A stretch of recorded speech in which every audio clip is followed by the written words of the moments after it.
Bonjour à tous, j'espère que vous allez bien. Donc aujourd'hui, on se retrouve dans une nouvelle vidéo pour apprendre comment gérer les règles par domaine.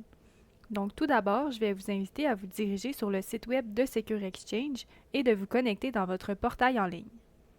Une fois dans le portail en ligne, vous allez pouvoir vous diriger dans l'onglet Options, puis dans la page Gérer les règles pour des domaines.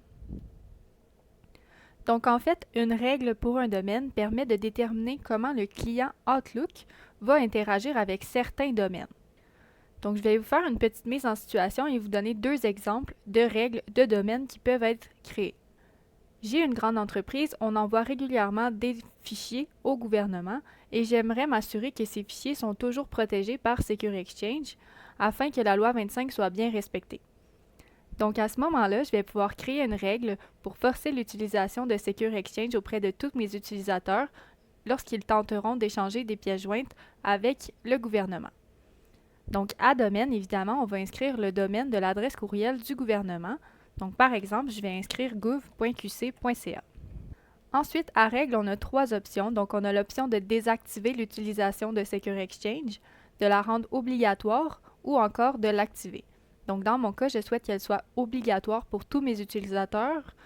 Et ici, on nous demande quand cette règle doit-elle s'appliquer. Donc est-ce qu'elle s'applique lorsqu'il y a des courriels sans fichier, avec fichier ou à tout type de courriel. Donc comme mentionné tout à l'heure, je souhaite qu'elle soit obligatoire lorsque mes utilisateurs tenteront d'envoyer des fichiers au gouvernement. Donc je vais sélectionner avec fichier et je clique sur Ajouter. Je vais vous donner un autre exemple. Je souhaite désactiver l'utilisation de Secure Exchange lorsqu'il n'y a pas de fichier joint dans un courriel envoyé à l'équipe de support chez Secure Exchange. Donc à ce moment-là, je vais prendre le domaine de l'adresse courriel de l'équipe de support et je vais inscrire secureexchange.com. Par la suite, je souhaite que ma règle soit désactivée lorsqu'il n'y a pas de fichier, donc je vais pouvoir sélectionner sans fichier et je clique sur Ajouter. À ce moment-là, mes deux règles ont bien été créées. Évidemment, on ne souhaite pas créer des règles pour chaque domaine avec lesquels on communique.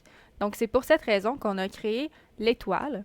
Donc en fait, si on inscrit étoile au nom de domaine et qu'on sélectionne par exemple obligatoire tous les courriels et qu'on clique sur Ajouter, à ce moment-là, on vient de créer une règle générale pour tous les domaines qui n'ont pas de règle. Donc si on tente de communiquer par exemple avec notarius.net ou encore gmail.com, l'utilisation de Secure Exchange va être obligatoire pour tous les utilisateurs, qu'ils aient des pièces jointes ou non.